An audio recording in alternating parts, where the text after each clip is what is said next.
Hello everyone, welcome to my YouTube channel let's study साथ साथ। तो जैसा कि आपको पता है, इस चैनल पर अभी लिटरेरी टर्म्स और फिगर ऑफ स्पीच की सीरीज चल रही है और इसमें आज हम इस सीरीज का पार्ट नंबर 15 सॉल्व करने वाले हैं। इसमें भी हम टोटल 50 क्वेश्चंस को सॉल्व करेंगे। आई होप प्रीवियस वीडियोस को आपने देख ही लिया होगा। चैनल पर प्लेलिस्ट अवेलेबल है। अगर अभी तक किसी ने उन वीडियोस को नहीं देखा है तो एक ही बार में आप प्लेलिस्ट सर्च करोगे फिगर ऑफ स्पीच और लिटरेरी टर्म्स की, और उसमें आपको सारे पार्ट मिल जाएंगे। हर एक पार्ट में हम 50 क्वेश्चन को सॉल्व करते हैं और इसी तरीके से हम टोटल 20 पार्ट्स में ओवरऑल 1000 क्वेश्चन को सॉल्व करेंगे। ठीक है, शुरुआत करते हैं। फर्स्ट क्वेश्चन से देखिए, first question is a statement that appears self contradictory but that reveals a kind of truth. एक ऐसी स्टेटमेंट जो अपने आप में एक सेल्फ कंट्राडिक्टरी होती है, मतलब एक पर्टिकुलर सेंटेंस में कुछ और कहा जा रहा है और उसी को कट करते हुए उसी के अपोजिट कुछ दूसरी बात कही जा रही है, लेकिन that reveals a kind of truth, लेकिन उसमें कुछ ना कुछ सच्चाई छिपी हुई होती है। राइट आंसर क्या होगा? ऑप्शन है आयरनी, पैराडॉक्स, ओनोमोटोपोइया या फिर simile. What should be the right answer? Yes, एक ऐसी स्टेटमेंट जो सेल्फ कंट्राडिक्टरी होती है, या फिर हम कहें एब्सर्ड भी बोल सकते हैं उसे, क्योंकि एक सेंटेंस में कुछ और कहा जा रहा है, दूसरे में कुछ और कहा जा रहा है, आपस में ही एक दूसरे को क्रॉस करती हुई बात है। तो इस चीज को हम क्या बोलते हैं? इसको बोलते हैं पैराडॉक्स। जैसे फॉर एग्जाम्पल कोई स्टेटमेंट हो, जैसे there is no one so poor as a wealthy miser, he that lost his life shall save it. ठीक है, तो option number B is the correct answer, paradox. Next is repetition of the same similar consonant sounds at the beginning of words is called. देखिए, यहां पर किसकी बात हो रही है? यहां पर रेपिटेशन हो रहा है किसका? कॉन्सोनेंट साउंड का। सेम सिमिलर कॉन्सोनेंट साउंड की रेपिटेशन को जो वर्ड्स के बिगिनिंग में होते हैं उसको क्या कहा जाता है? ऑप्शन है एजोनेंस, एलिटरेशन, अपोस्ट्रोफी, सिमिली। देखिए, ये 2-3 टर्म है जो आपको ध्यान रखनी है। जैसे एक तो होता है कॉन्सोनेंस, एक होता है एजोनेंस, एक होता है एलिट्रेशन, एक एनाफोरा होता है। इनमें रेपिटेशन की बात ही होती है, और जब आप कॉन्सोनेंट साउंड के रेपिटेशन की बात करते हो तो उसको हम एलिट्रेशन भी बोल देते हैं, या फिर नॉर्मल लेटर्स की रेपिटेशन जो हो रही है उसको भी हम एलिट्रेशन बोल देते हैं। ठीक है, एजोनेंस क्या होता है? जब वाउल साउंड के रेपिटेशन की बात होती है तो उसको हम एजोनेंस बोलते हैं। ठीक है, एनाफोरा क्या है? जब सिमिलर वर्ड्स की रेपिटेशन हो, दैट इज एनाफोरा। ओके, तो राइट आंसर है यहां पर alliteration. Moving to the next question. Next is the figure of speech in death lays his icy hands on kings. इस पर्टिकुलर स्टेटमेंट में, इस sentence में कौन सी फिगर ऑफ स्पीच है? Death lays his icy hands on kings is. Option है simile, metaphor, personification, hyperbole. As you all know that when we talk about personification में क्या होता है? It is inanimate objects and abstract notions are spoken often having life and intelligence। आप ऐसा कह सकते हो कि जो inanimated थिंग्स हैं, या फिर हम कहें जो निर्जीव वस्तुएं हैं, उनके साथ में लिविंग बीइंग की एंटिटीज को ऐड कर दिया जाता है। ठीक है, तो यहां पर भी यही हो रहा है, डेथ को एक लिविंग पर्सन मान लिया गया है। ठीक है, तो राइट आंसर हो जाएगा यहां पर personification. Option number C is the correct answer. Next is the figure of speech in life is a dream. इस पर्टिकुलर सेंटेंस में कौन सी फिगर ऑफ स्पीच है? Personification, simile, metaphor, मीटोनिमी।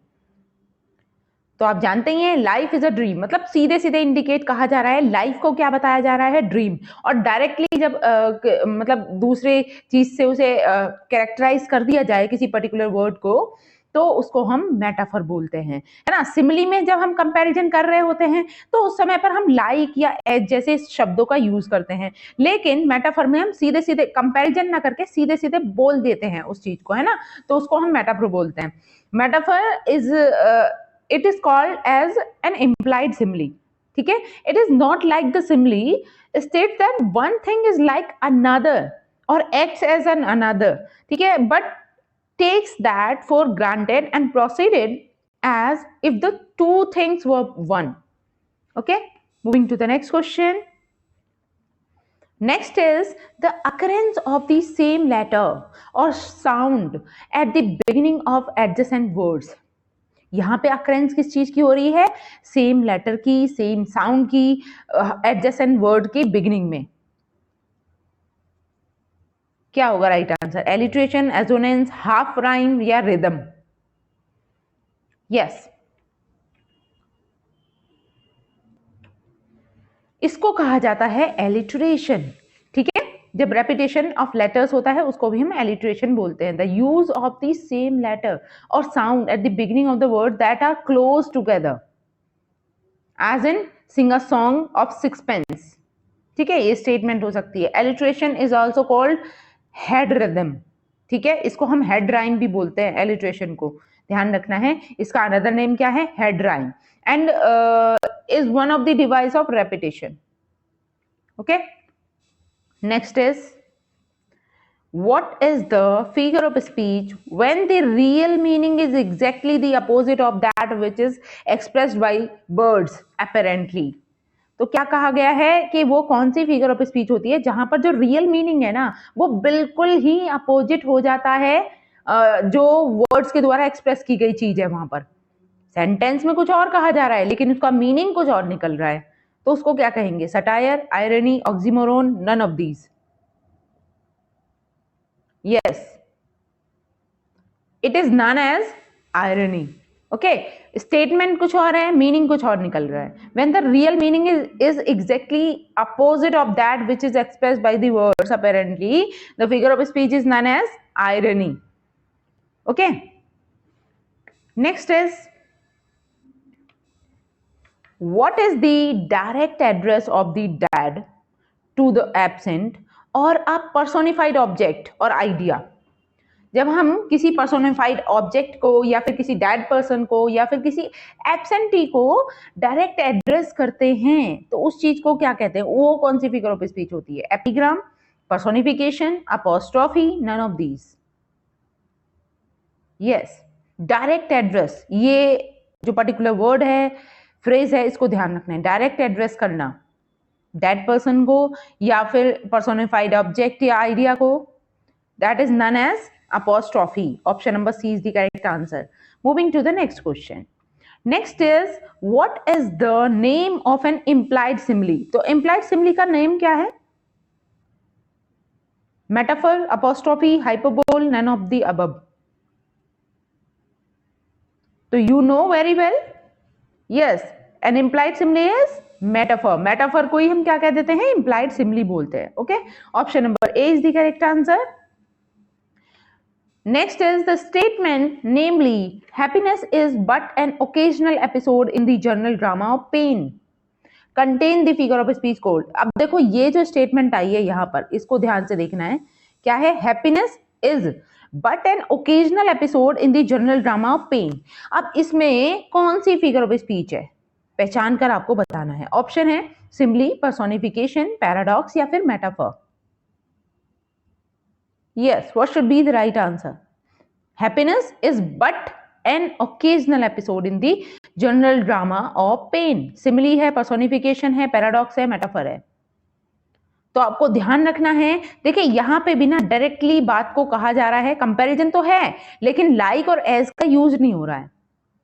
ठीक है, हैप्पीनेस को कंपेयर किया जा रहा है या हैप्पीनेस को क्या बताया जा रहा है? एक ओकेजनल एपिसोड की तरह बताया जा रहा है कि कोई एक पर्टिकुलर ड्रामा है, एक जनरल ड्रामा है पेन का और उसमें एक ओकेजनल एपिसोड है हैप्पीनेस। तो डायरेक्टली बताई जा रही है चीज को, है ना? तो यहां पर जो राइट आंसर होगा वो क्या है? मेटाफर है। Option number D is the correct answer. Okay, ध्यान रखना है। और मेटाफर को आप जानते हो और क्या कहते हैं?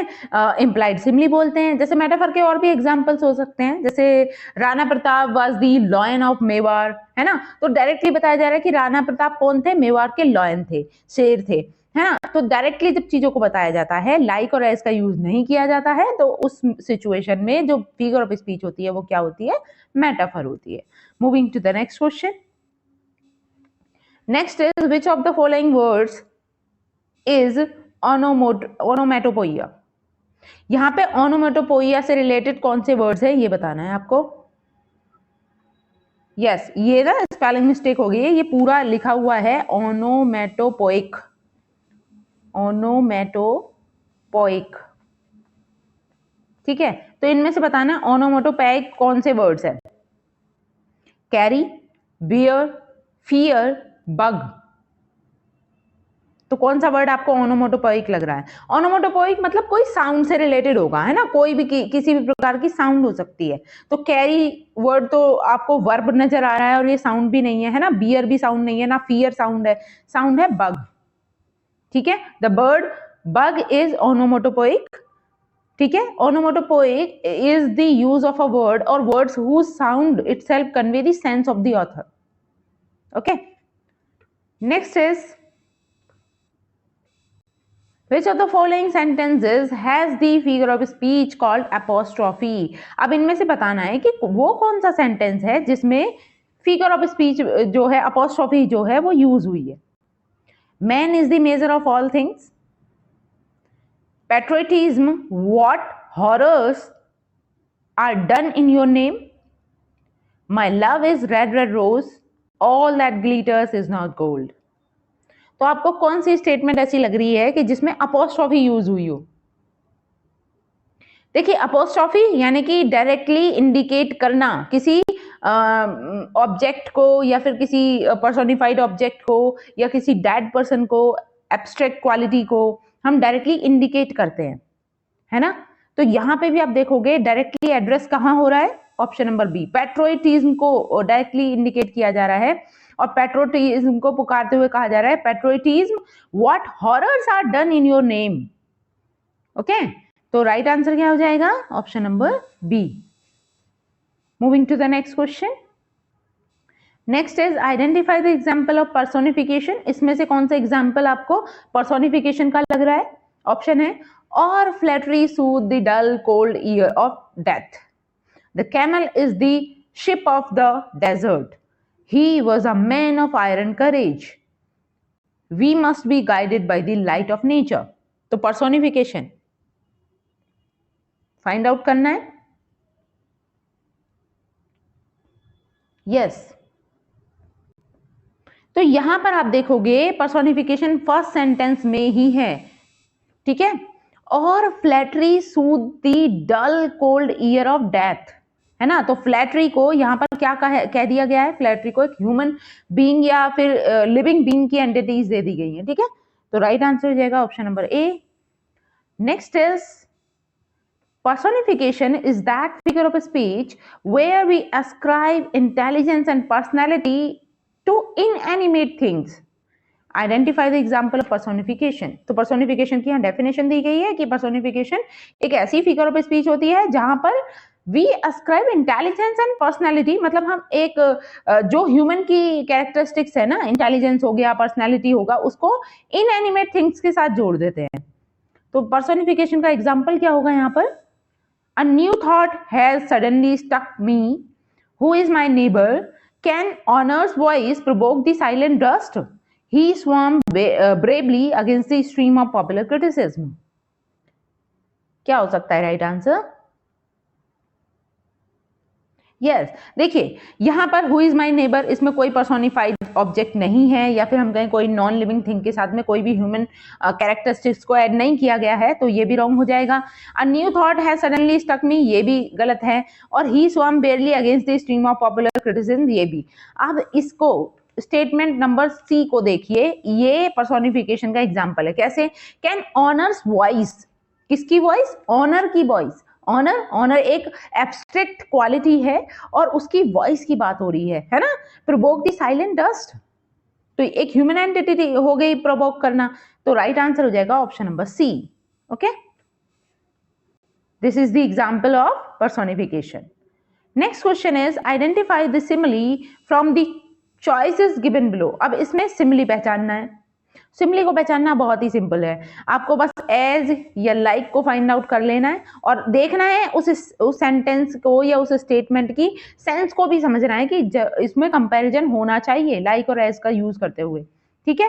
देखते हैं first option, your face is as a book where man may read strange matters.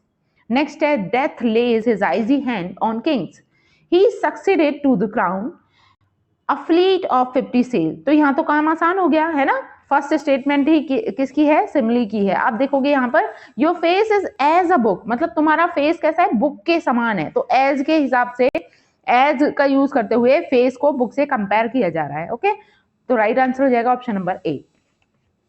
Moving to the next question. तो हमने सिमिली की पहचान की यहाँ पर। नेक्स्ट क्वेश्चन है what a piece of work is a man. The figure of speech used in this sentence is referred to as, बताइए यहां पर कौन सी फिगर ऑफ स्पीच यूज हुई है। What a piece of work is a man, exaggeration, epigram, exclamation, anticlimax. The figure of speech used in this sentence is referred to as, आपको ध्यान रखना है यहां पर एक्सक्लेमेशन है राइट आंसर, ठीक है, क्योंकि इसका जो ये मार्क है वो सजेस्ट करता है, suggest that figure of speech used here is an exclamation. Next is an aging pop star is trying to stage a comeback. Yes, an aging pop star is trying to stage a comeback. Option A, the pop star is a beginner. The start doing something again when they had stopped doing. इस particular ना sentence का meaning बताना है यहाँ पर exactly यहाँ पर figure of speech नहीं है, यहाँ पर मीनिंग बताना है कि मीनिंग क्या होगा इसका। An ageing pop star is trying to stage a comeback, ठीक है, तो इसका रियल मीनिंग फाइंड आउट करना है कि क्या हो सकता है इसका meaning. The pop star is a beginner, start doing something again when he or they had stopped doing, reviving popular literature, या pop star is going back. तो इसका रियल मीनिंग जो निकलेगा वो क्या निकलेगा कि जब कम बैक की बात हो ना, तो मतलब कोई चीज ऐसी है जो छोड़ दिया है और उसको रीस्टार्ट करना है ना। Start doing something which they had stopped doing, ठीक है, राइट आंसर हो जाएगा option number B. Moving to the next question. Next is I am afraid I don't have a head for figures. इसमें भी meaning बताना है कि इसका मीनिंग क्या होगा। आई am afraid I don't have a head for figures, तो इसका मीनिंग क्या हो सकता है इस स्टेटमेंट का। I can not hear properly, I have a lot of hair, I am not good at adding, या फिर I am not a good person. Yes, I am afraid I don't have a head for figures. Head for figures का मतलब है कि उन्हें calculation अच्छे से नहीं आती है। हेड फॉर फिगर्स, फिगर्स मतलब नंबर्स, नंबर की कैलकुलेशन के लिए उनके पास माइंड नहीं है। इसका मीनिंग इस तरीके से आप निकाल सकते हो, I am afraid I don't have a head for figures, ठीक है। तो राइट आंसर है यहाँ पर I am not good at adding. Okay, adding बोल लो, ये कैलकुलेशन भी हो सकता था। Okay, option number C is the right answer. Next is necessity is the mother of invention. बहुत बार आपने ये कोट सुनी होगी, necessity is the mother of invention, find out the figure of speech. इसमें कौन सी फिगर ऑफ स्पीच है, इमेजरी है, पर्सोनिफिकेशन है, अपोस्ट्रोफी है, या फिर नन ऑफ द अबव। बहुत ही सिंपल है। यस, क्या होगा राइट आंसर। नेसेसिटी को ना यहाँ पर एक ह्यूमन बीइंग मान लिया गया है ना, और कहा गया है necessity is the mother of invention, तो आपको राइट आंसर लगा देना है personification. Okay, option number B is the right answer. Next question is I am so hungry I could eat a horse. बताइए इसमें कौन सी फिगर ऑफ स्पीच होगी। ये भी बहुत ही सिंपल है, स्टेटमेंट आप देख ही पा रहे हो, बहुत ज्यादा बढ़ा चढ़ा के चीजों को बताया जा रहा है ना, ओवर स्टेटमेंट देखी जा रही है कि हॉर्स तो कोई नहीं खा सकता ना, कहा जा रहा है I am so hungry I could eat a horse, तो right answer yes hyperbole. Okay, जब भी चीजों को बढ़ा चढ़ा के बताया जाता है तो उसको हाइपरबोल बोलते हैं। और आपको ये भी बताना है कि हाइपरबोल का अपोजिट क्या होता है। इस क्वेश्चन को देखते हैं। Christianity shone like a beacon in the black night of paganism, which figure of speech is used here. तो इस स्टेटमेंट में आपको बताना है कि कौन सी फिगर ऑफ स्पीच है। Christianity shone like a beacon in the black night of paganism. तो आप स्टेटमेंट को ध्यान से पढ़ोगे, आप इजीली फाइंड आउट कर लोगे क्या होगा। Simile, metaphor, hyperbole, none of these. Yes, आप देखोगे क्रिश्चियनिटी सून, क्रिश्चियनिटी क्या रिप्रेजेंट कर रही है, लाइक अ बेकन, है ना, तो क्रिश्चियनिटी को कंपैरिजन किया जा रहा है बेकन से। ओके, और किसका यूज किया जा रहा है साथ में, कंपैरिजन के लिए लाइक का, अगर लाइक और एज का यूज होता है तो वहां पर सिमिली होती है, ठीक है। Option number A is the correct answer, simile. Next question is alliteration is the repetition of the speech sound in the sequence of nearby words usually applied to। आप अच्छे से जानते हैं कि एलिट्रेशन क्या है, वो रेपिटेशन है स्पीच साउंड की, लेटर्स की साउंड की भी रेपिटेशन हो सकती है और नियर बाई वर्ड्स की सीक्वेंसिंग में रेपिटेशन होती है। तो यूजुअली अप्लाइड कहाँ की जाती है, कहां पर, consonant only, vowel only, both consonants and vowel sounds, या फिर अनस्ट्रेस्ड सिलेबल। तो सबसे ज्यादा यूज कहाँ किया जाएगा एलिट्रेशन, वाउल साउंड का होगा ओनली का तो आप एजोनेंस लगाओगे, है ना, तो ये तो गलत हो जाएगा। या तो बोथ भी नहीं होगा, राइट आंसर क्या होगा, एलिट्रेशन रिलेटेड होता है ज्यादातर कॉन्सोनेंट्स ओनली से, ठीक है। Option number A is the correct answer. Alliteration is a literary device in which the first consonant is repeated in a series of multiple words। Next question is, if the paradoxical utterance combine two terms, ठीक है, यदि कोई paradoxical utterance है या paradoxical statement है, उसमें दो terms आ रही हैं, that is ordinary uses are contraries, और सामान्यतः वो एक दूसरे की अपोजिट यूज होंगी, such as pleasing pains and burning chill, it is called as, इसको क्या कहा जाएगा, oxymoron, conceit, cliche, equivoque. Yes, what should be the right answer.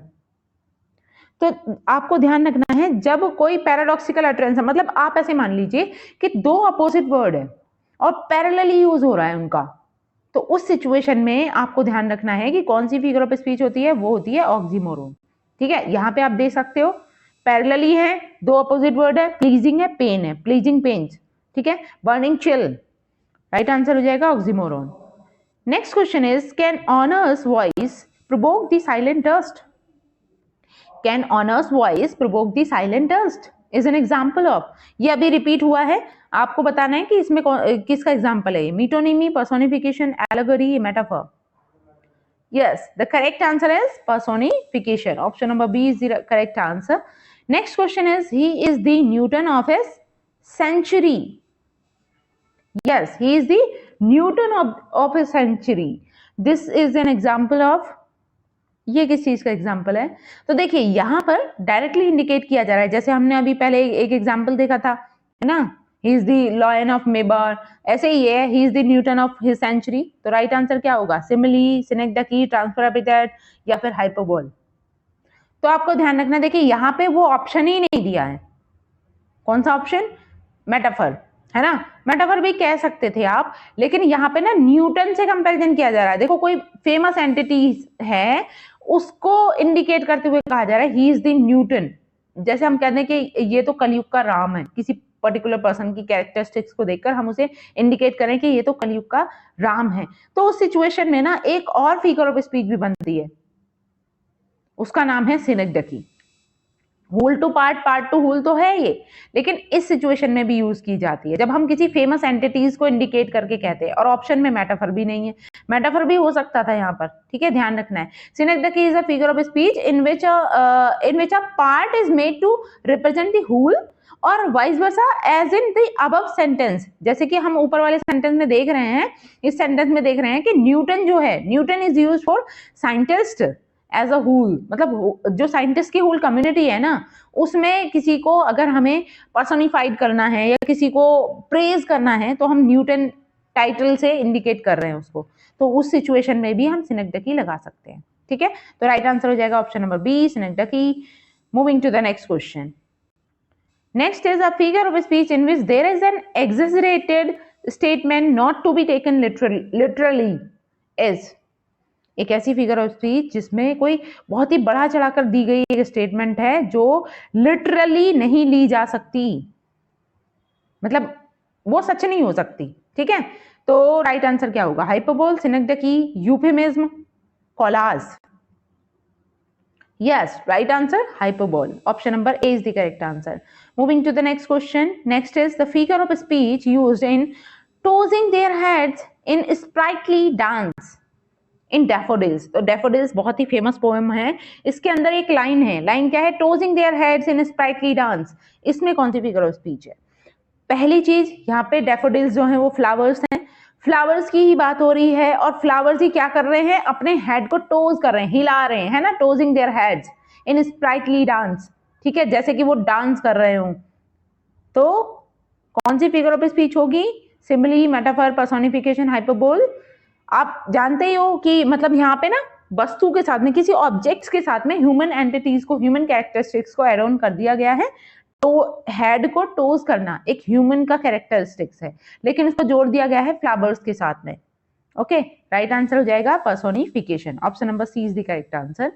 Next question is, in this line from Keats poem, Keats की poem की एक line है, pome कौन सी है, कीट्स की ओड टू ऑटम, इससे एक लाइन ली गई है, the locks of the approaching storm, ठीक है, the locks of the approaching storm, ये लाइन ली गई है। अब यहां पर कौन सी फिगर ऑफ स्पीच है, metaphor, euphemism, simile, none of the above. The locks of the approaching storm, yes, क्या होगा राइट आंसर। यहां पर आप देखोगे, यहां पर the locks of the approaching storm, यहां पर जो राइट आंसर है वो है मेटाफर। इस पर्टिकुलर लाइन में जो फिगर ऑफ स्पीच यूज हुई है वो है metaphor. Next question is, what occurs when a word which has meaning in itself but is used to represent something entirely different। तो उस सिचुएशन में कौन सी फिगर ऑफ स्पीच होगी, जब किसी वर्ड को हम इस्तेमाल कर रहे हैं किसी पर्टिकुलर वे में, लेकिन इसका मीनिंग कुछ और निकलता है, वो ठीक है, उसको रिप्रेजेंट दूसरी तरीके से किया जाता है लेकिन मीनिंग कुछ और है। एलिट्रेशन, पर्सोनिफिकेशन, सिमिली या फिर सिंबलिज्म। यस, सिंबलिज्म, ठीक है, राइट आंसर हो जाएगा यहाँ पर option number D, symbolism. Symbolism में भी क्या है कि हम किसी दूसरे तरीके से उसको कन्वे करते हुए यूज कर रहे हैं, है ना। In symbolism a word which has meaning in itself, अपने आप में कुछ अलग मीनिंग है उस चीज का, लेकिन जब हम उसे पर्टिकुलर पोम में उस वर्ड का यूज करते हैं तो उसका मीनिंग कुछ और डिफरेंटली निकलता है, ठीक है, but is use to represent something entirely different. Okay, इसको बोलते हैं symbolism. Next is paraphrases which is roundabout way of speech or writing is also known as, yes, पैराफ्रेजेस, जिसको लगभग ये माना जाता है कि ये एक तरीका है स्पीच का, बोलने का या फिर राइटिंग या फिर लिखने का, तो इसको और क्या किस नाम से जाना जाता है, एल्यूजन, सिनेक्डकी, लाइटोटीज या फिर सर्कमलोक्यूशन। यस, पैराफ्रेजेस को का अनदर नाम आप कह सकते हो सर्कमलोक्यूशन, ठीक है, circumlocution, paraphrases which is a round about way of speech और writing. Next is the figure of speech used in the expression murderous innocence of the sea. अब यहाँ पे कौन सी फिगर ऑफ स्पीच होगी, आपको ध्यान से समझना है। सेंटेंस को का मीनिंग अगर आप समझ गए तो आपको फिगर ऑफ स्पीच भी पता चल जाएगी। क्या है, मर्डरस इनोसेंस, तो दो अपोजिट वर्ड आप देख पा रहे हो, murderous innocence of the sea. What should be the right answer, onomatopoeia, personification, oxymoron, simile. Yes, right answer is oxymoron, ठीक है। ऑक्सीमोरोन में क्या होता है, दो अपोजिट वर्ड पैरेलली यूज किए जाते हैं, जैसे यहां पर हो रहा है, ठीक है।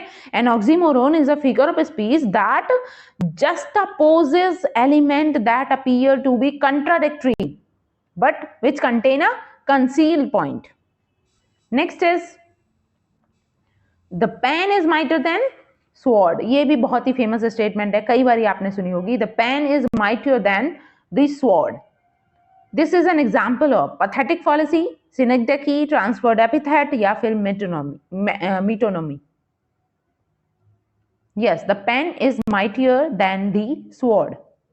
तो ये एग्जाम्पल है मीटोनिमी का, ठीक है, option number D is the correct answer. तो आपको ध्यान रखना है मीटोनिमी कौन सी, क्या है ये, ठीक है। Metonymy is a figure of speech in which a thing or concept is called by its own name but rather by the name of something associated in meaning with that thing or concept, ठीक है। मतलब मीटोनिमी में ना कुछ associated word का use कर लेते हैं, जैसे पूरे साम्राज्य के लिए, है ना, क्या क्या वर्ड यूज कर लिया, क्राउन, है ना, या फिर हम कहें कि मान लो कंट्री पे ही शासन चलाना है, उसके लिए हम चेयर यूज कर लें वर्ड, है ना। इस तरीके से जब हम समथिंग एसोसिएटेड वर्ड के यूज कर लेते हैं, डायरेक्टली उस वर्ड का यूज ना करके, उस सिचुएशन में मीटोनिमी होता है। यहाँ पे भी पेन का मतलब पेन से नहीं है ना, ठीक है, लेखन से कह सकते हो, पत्रकारिता से समझ सकते हो, ठीक है। तो राइट आंसर है यहाँ पे metonymy. Next is which device has been used in the line. इस लाइन में देखते हैं कौन सी डिवाइस यूज हुई है या कौन सी फिगर ऑफ स्पीच है। Success is counted sweetest by those who never succeed. बहुत ही फेमस लाइन है ये भी। और इसमें कौन सी फिगर ऑफ स्पीच है, सक्सेस इज काउंटेड स्वीटेस्ट, मतलब सक्सेस उनको सबसे ज्यादा मधुर लगती है जो कभी सक्सेसफुल नहीं हुए, जिन्हें सफलता कभी प्राप्त नहीं हुई। हाइपरबोल, एम्बिग्विटी, कंसीट या पैराडॉक्स, किसका एग्जाम्पल है ये? यस, जैसा कि हमने शुरुआत में ही बात की थी पैराडॉक्स का, है ना। देखो यहाँ पे दो चीज कंट्राडिक्टरी है और मीनिंग भी दे रही है ना, राइट आंसर हो जाएगा paradox. Next is in the sentence hunger set miserably in the informal settlement, there is the use of. यहां पे कौन सी फिगर ऑफ स्पीच यूज हुई है, इस स्टेटमेंट को ध्यान से पढ़ना है। Hunger set miserably in the informal settlement, synecdoche, euphemism, transferred epithet या फिर पर्सोनिफिकेशन। तो हंगर को यहाँ एक ह्यूमन बीइंग की तरह ट्रीट किया जा रहा है, तो राइट आंसर हो जाएगा यहाँ पर भी पर्सोनिफिकेशन, ठीक है। Option number D is the correct answer, personification. Next is 5 miles meandering in a mazy motion is an example. 5 miles meandering in a mazy motion. Anaphora, assonance, alliteration, antithesis. Yes, किसका example है ये? 5 miles meandering in a mazy motion. तो यहाँ पे मैं वाला sound आ रहा है, रेपिटेशन हो रहा है इस साउंड का, एम का, है ना। तो राइट आंसर क्या होगा यहाँ पर? देखिए एम क्या है, एम एक कॉन्सोनेंट साउंड आप कह सकते हो, कॉन्सोनेंट साउंड है, तो यहाँ पर आप क्या लगाओगे, एलिट्रेशन लगाओगे, ठीक है। अगर वाउल साउंड का रेपिटेशन होता तो आप एजोनेंस लगा देते। Next is if a writer uses the word Shakespeare to mean the works of Shakespeare, he is using the figure of speech known as. कोई राइटर है जो शेक्सपियर के वर्क्स के लिए कौन सा वर्ड यूज कर रहा है, शेक्सपियर के। मान लो वो कह रहा है कि आई हैव रेड शेक्सपियर, ठीक है, तो शेक्सपियर को पढ़ना मतलब उनके वर्क्स को पढ़ना, ठीक है। तो यहां पर कौन सी फिगर ऑफ स्पीच है, सिनेक्डकी, सिमिली, आयरनी, मीटोनिमी। तो ध्यान रखना है, यहां पे भी आप देख रहे हो मीटोनिमी का एग्जांपल है, जब हम कोई एसोसिएटेड वर्ड्स का यूज करते हैं, है ना, पूरे ओवरऑल थिंग को बताने के लिए। तो राइट आंसर हो जाएगा यहाँ पर metonymy, option number D is the correct answer. Next question is if you say contagious countries instead of contagious countries, you will be making a mistake known as. Yes, यदि आप contiguous countries की बजाय contagious countries बोलते हो, यहाँ पे spelling में आपको करेक्शन देख लेना है, तो आप कौन सी मिस्टेक कर रहे हो। अगर आप कोई इस तरीके की मिस्टेक करते हो, यूफेमिज्म है, स्पूनरिज्म है, यूफीज्म है या फिर मेलाप्रोपिज्म है। यस, इसको क्या कहेंगे, इसको कहा जाता है मेलाप्रोपिज्म, ठीक है। मतलब हम समथिंग रिलेटेड वर्ड बोल देते हैं लेकिन मीनिंग कुछ और होता है हमारा, ठीक है। कई बार आपको एक्सेप्ट और एक्सेप्ट इनमें डिफरेंस करने में प्रॉब्लम होती है ना, एक्सपेक्ट और एक्सेप्ट में भी हो जाता है कई बार, तो वो मेलाप्रोपिज्म है, ठीक है। इफ अ राइटर यूज, आप ऐसा कह सकते हो इसमें कि जब मिस्टेक जो अकर होती है, कोई भी वर्ड है उसकी प्रोनाउंसिएशन में जब मिस्टेक अकर होती है ना, a malapropism is the use of an incorrect word in place of a word with a similar sound resulting in a nonsensical often humorous utterance. That is malapropism. Next is the statement that there are none so credulous as infidels is an illustration of, ये किसका example हो सकता है? None so credulous as infidels. Oxymoron, antithesis, paradox, metonymy. Yes, ये example है paradox का। Option number C is the correct answer.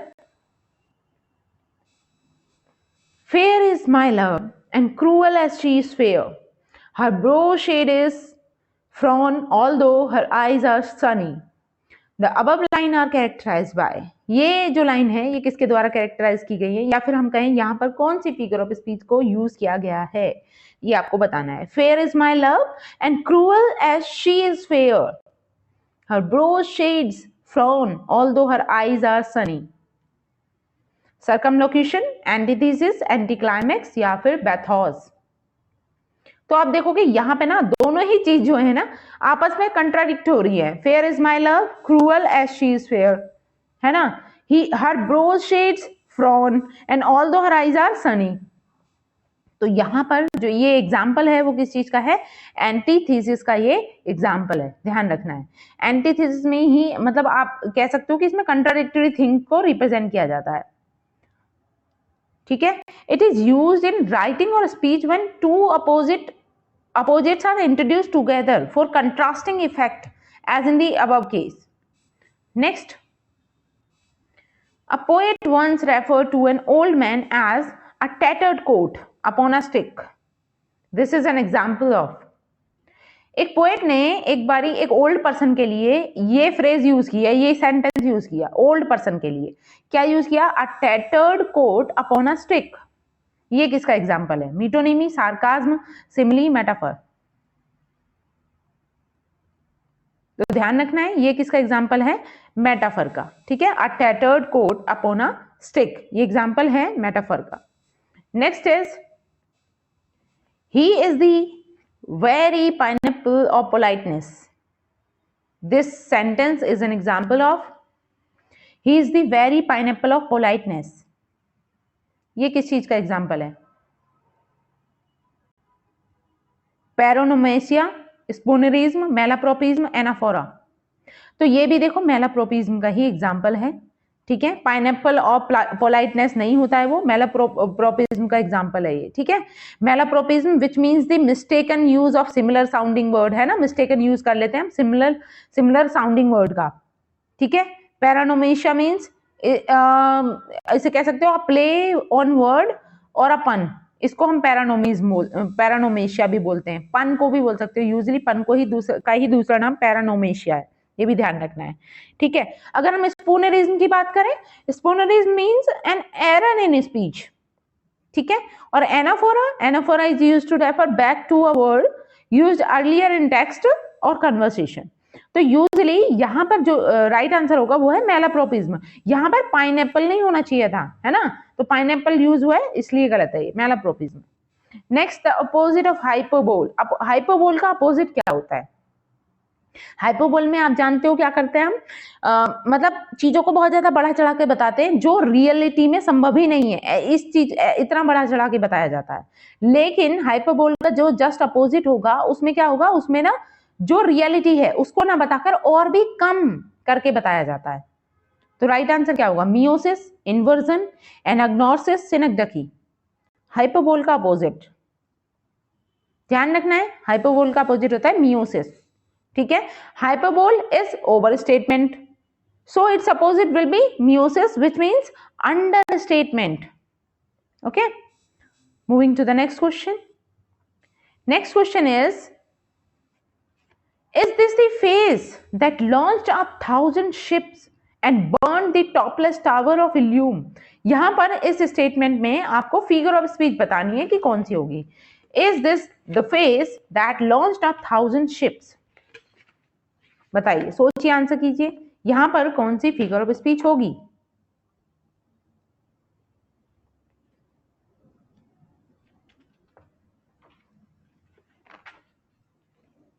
Yes, personification, hyperbole, metaphor, oxymoron.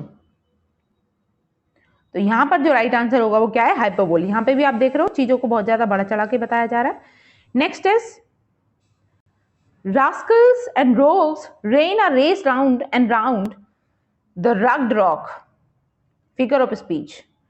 आप सुन के ही पहचान गए होंगे, यहाँ पे रे साउंड जो है, आर का जो साउंड है वो रिपीट हो रहा है ना। Rascal and rogues ran are raced round and rugged the rugged rock.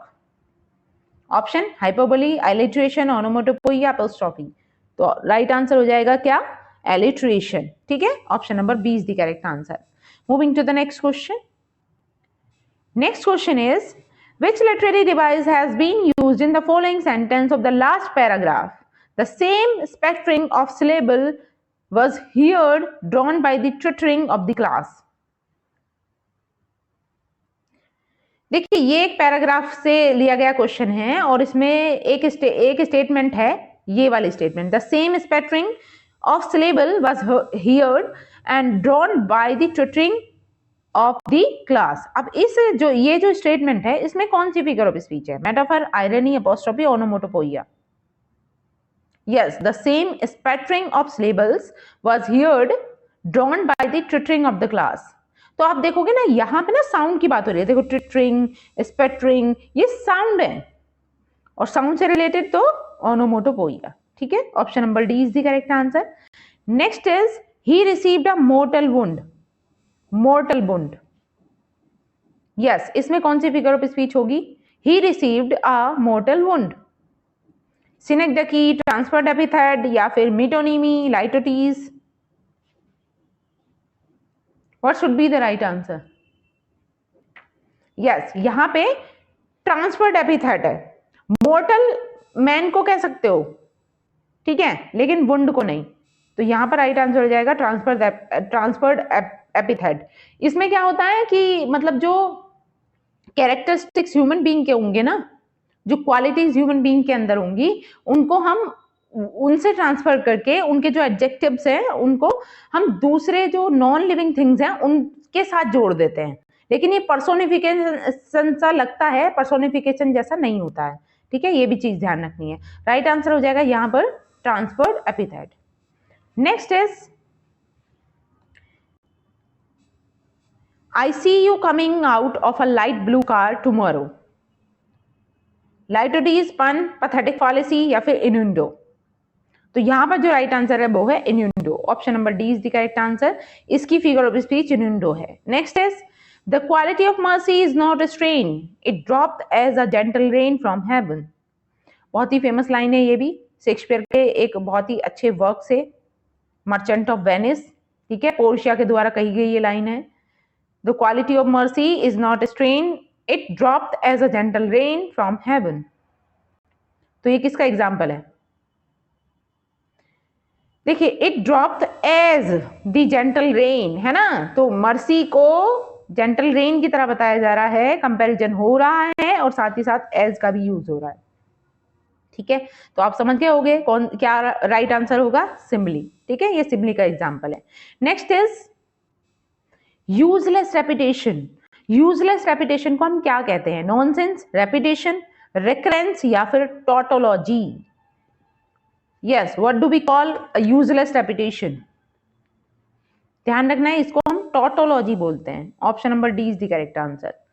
Next is pressurised happiness is an example. Pressurised happiness किसका एग्जाम्पल है? हाइपरबोल, ट्रांसफर्ड एपिथेट, पैराडॉक्स या लाइटोटीज। तो हैप्पीनेस, ठीक है, एक मतलब आप कह सकते हो एक ऑब्जेक्ट है या फिर एक नाउन तो है, लेकिन कैसा नाउन है? एब्स्ट्रैक्ट थिंग है, एब्स्ट्रैक्ट फीलिंग है हैप्पीनेस, है ना। और एब्स्ट्रैक्ट फीलिंग के साथ में क्या ऐड कर दिया गया है? प्रेशराइज्ड, जो मतलब एक वर्ड ह्यूमन एंटिटीज के, ह्यूमन का कैरेक्टरिस्टिक्स होना चाहिए। तो राइट आंसर यहां पर भी ट्रांसफर्ड एपिथेट है। Option number B is the correct answer. Next is, she walks in beauty like the night of cloudless climes and starry skies. यहां पर कौन सी फिगर ऑफ स्पीच है? सिमिली, मेटाफर, पन, hyperbole. Yes, she walks in beauty like the night of cloudless climb and starry skies. तो आप देख रहे हो यहां पर लाइक का यूज हुआ है, कंपैरिजन भी है। हालांकि इसको हाइपरबोल में भी लगाया जा सकता था, बहुत ज्यादा बढ़ा चढ़ा के उसकी चीजों को, उसकी ब्यूटी को बताया गया है, लेकिन यहाँ पर लाइक का यूज होते ही हमने देखा कि कंपैरिजन भी है, तो यहाँ पे राइट आंसर सिमिली है। ठीक है, option number A is the correct answer, simile. Okay then, आज के लिए हम इतना ही रखेंगे। आई होप मेरी ये वीडियो आपको अच्छी लगी होगी, और अगर वीडियो अच्छी लगी है तो आपको उसको लाइक करना है, शेयर करना है और पूरी सीरीज को देखना है। मैं अब ये प्रॉमिस करती हूँ कि आप अगर पूरी सीरीज की प्रैक्टिस कर लोगे, ये 1000 के 1000 क्वेश्चन सॉल्व कर लोगे, तो आपके अंदर एक अलग सा कॉन्फिडेंस आ जाएगा कि आपको फिगर ऑफ स्पीच में कोई मात नहीं दे सकता फिर। ठीक है, मिलते हैं नेक्स्ट वीडियो में। तब तक के लिए thanks for watching, keep learning and keep supporting me. Thank you.